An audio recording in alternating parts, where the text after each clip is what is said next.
Mas Doro Jatun atau Sri Sultan Hamengkubuwono ke-9 lahir di Ngayogyakarta Hadiningrat pada tanggal 12 April tahun 1912. Beliau meninggal di Washington DC, Amerika Serikat. Tanggal 2 Oktober tahun 1988 pada umur 76 tahun. Beliau adalah salah seorang sultan yang pernah memimpin di Kesultanan Yogyakarta tahun 1940 sampai tahun 1988 dan Gubernur Daerah Istimewa Yogyakarta yang pertama setelah kemerdekaan Indonesia. Beliau pernah sebagai Wakil Presiden Indonesia yang kedua antara tahun-tahun 1973 sampai tahun 1978. Beliau juga dikenal sebagai Bapak Pramuka Indonesia, dan pernah dikenal sebagai Ketua Kuartir Nasional Gerakan Pramuka. Sri Sultan Hamengkubuwana ke-IX memiliki gelar pada waktu kecil yakni Sampeyan dalam ingkang sinuwun Kanjeng Sultan Hamengkubuwana Senopati Ingalogong Abdurrahman Sayyidin Panatagama Halifatullah. IX. Gelar tersebut memiliki arti bahwa Sultan adalah seorang penguasa di dunia. Serta arti dari Senopati Ingalogo adalah Sultan memiliki kekuasaan untuk menentukan perdamaian atau perang dan sebagai panglima perang pada saat terjadi peperangan. Sayyidin Panatagama berarti Sultan adalah penata agama karena Sultan diakui sebagai khalifah yang menggantikan kepemimpinan pasca Rasulullah Muhammad SAW.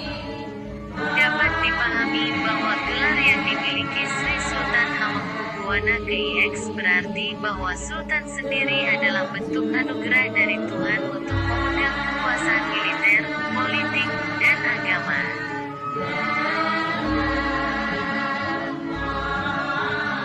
Kualifikasi kepemimpinan, beliau diangkat menjadi Gubernur Daerah Istimewa Yogyakarta pertama oleh Presiden Soekarno tepat di hari proklamasi pada tanggal 17 Agustus tahun 1945. Jabatan itu diembannya hingga akhir hayat, yang dibantu Paku Alam ke-7 sebagai pejabat gubernur.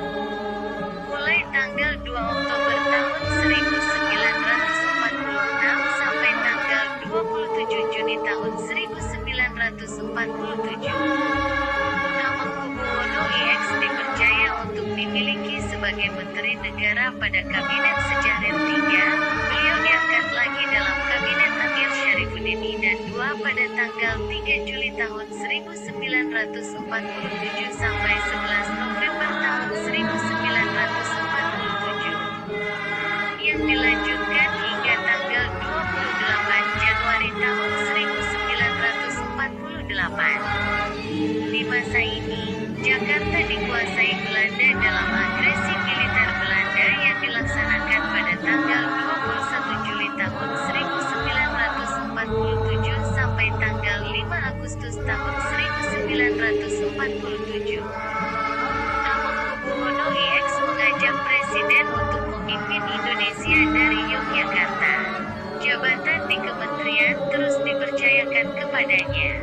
Dari Menteri Pertahanan Koordinator Keamanan Dalam Negeri pada Kabinet Hatta II tanggal 4 Agustus tahun 1949 sampai 20 Desember tahun 1949 dan Menteri Pertahanan pada masa RIS tanggal 20 Desember tahun 1949 sampai 6 September tahun 1950. Setelah itu dalam Kabinet Natsir tanggal 6 September tahun 1950 sampai 27 April tahun 1951, beliau diangkat menjadi Wakil Perdana Menteri Indonesia mengangkat Abdul Hakim.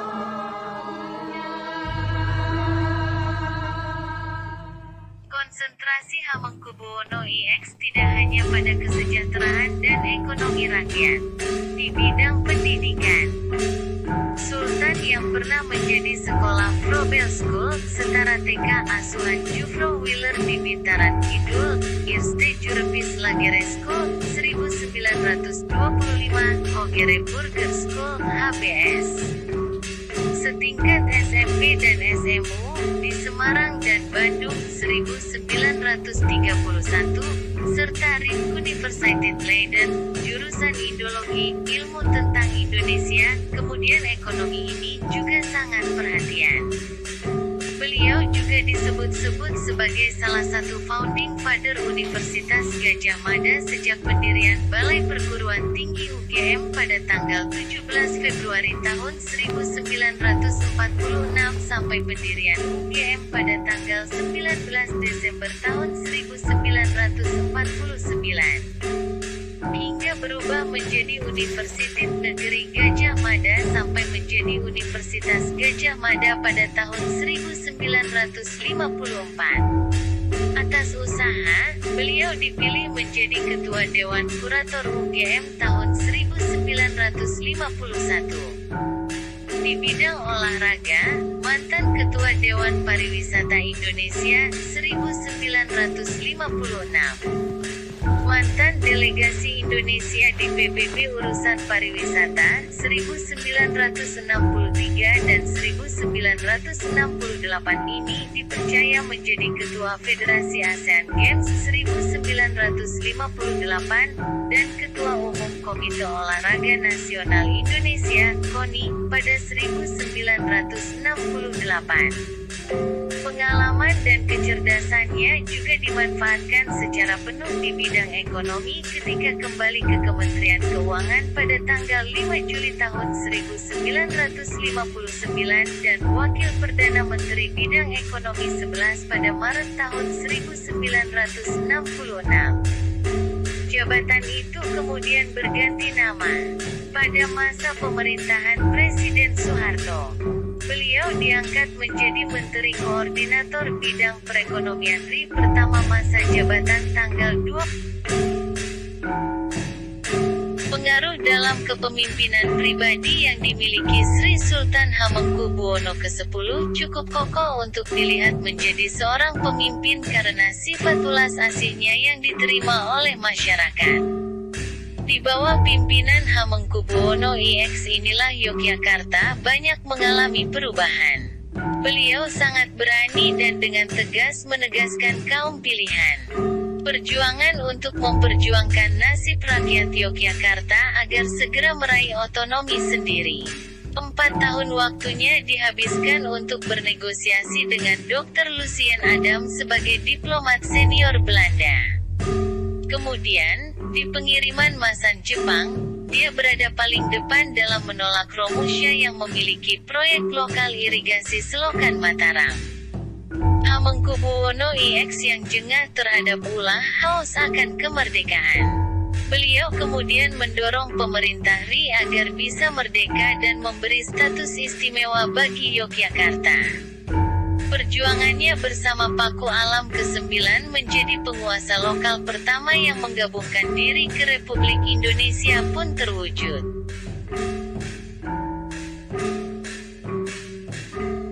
Gaya kepemimpinan sebagai seorang pemimpin, Sri Sultan Hamengkubuwono ke-10 memiliki keistimewaan yang tidak dimiliki oleh pemimpin lain di Indonesia. Beliau dapat memimpin daerah istimewa dengan kedudukan yang istimewa sebagai Gubernur dan Raja Yogyakarta. Keistimewaan Sri Sultan Hamengkubuwono ke-10 dapat ditunjukkan dengan statusnya yang tinggi di kalangan masyarakat Yogyakarta, baik sebagai pemimpin budaya maupun sebagai pemimpin pemerintahan.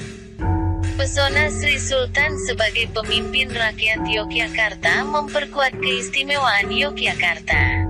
Keistimewaan Sri Sultan Hamengkubuwono ke-10 dalam memimpin Yogyakarta dipengaruhi oleh gaya kepemimpinannya. Gaya kepemimpinan adalah metode yang digunakan seseorang ketika mencoba mempengaruhi perilaku orang lain. Biasanya, terdapat dua gaya kepemimpinan yang lebih dominan digunakan, yaitu gaya kepemimpinan otokratis dan demokratis.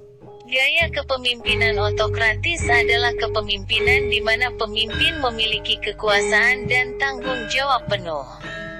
Sedangkan gaya kepemimpinan demokratis adalah kepemimpinan di mana dalam membuat keputusan, pemimpin akan mengajak anggotanya untuk berpartisipasi.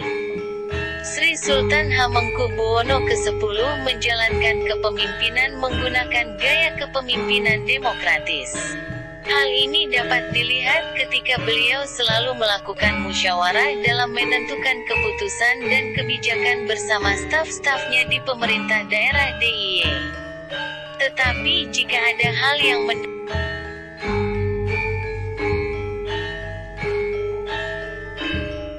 keramahan dan kebaikan beliau dapat menjadi kelemahan dan kekurangan dalam kepemimpinannya. Dengan sifatnya tersebut, bawahannya akan merasa nyaman dan senang jika bertemu bahkan bekerja dengannya.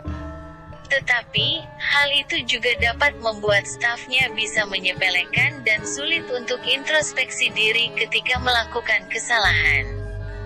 Karena Sultan jarang menegur bawahannya ketika melakukan kesalahan atau tegurannya terlalu ringan. Gaya kepemimpinan demokratis yang dianutnya dapat mempererat hubungan Sri Sultan dan bawahannya melalui diskusi yang membuat bawahannya merasa dihargai dan dibutuhkan perannya. Namun proses pengambilan keputusan akan memerlukan waktu yang lama karena perbedaan pendapat setiap orang yang membuat kesulitan dalam pencapaian mufakat. Selain menganut gaya kepemimpinan demokratis, Sri Sultan Hamengkubuwono ke-10 juga menganut gaya kepemimpinan karismatis. Gaya kepemimpinan karismatis adalah kepemimpinan yang memiliki daya tarik karena memiliki pengikut yang besar dan kekaguman pengikut tersebut bersifat buta serta sangat setia kepada pemimpinannya.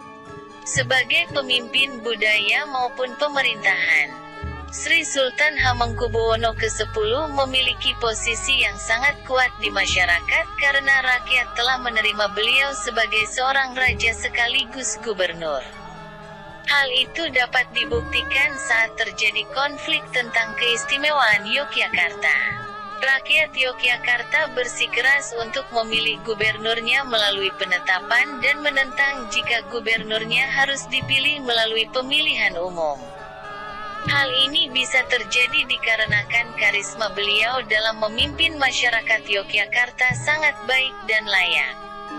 Dengan menggunakan gaya karismatis dalam kepemimpinannya, kebijakan akan berjalan secara efektif karena tidak ada perlawanan dari masyarakat. Gaya kepemimpinan ini memiliki kelemahan yaitu Sri Sultan dapat mengambil keputusan yang memiliki risiko besar karena yakin akan keputusan tersebut dan pengikutnya sudah memberikan kepercayaan. Selain itu, ketergantungan kepada Sri Sultan Hamengkubuwono IX dapat membuat kesulitan kepada pemimpin berikutnya. Sri Sultan Hamengkubuwono IX juga menerapkan konsep kepemimpinan Jawa yang dicetuskan oleh Ki Hajar Dewantara, yaitu Inggarso Sungturudo, Ingmadeo Mangkukarso, Tutmuri Handayani. Arti dari konsep ini adalah pemimpin melakukan tugas kepemimpinannya sesuai dengan di mana posisinya berada. Ketika berada di depan, seorang pemimpin harus menjadikan dirinya sebagai teladan. Seorang pemimpin harus memberikan inspirasi kepada bawahannya ketika beliau berada di tengah.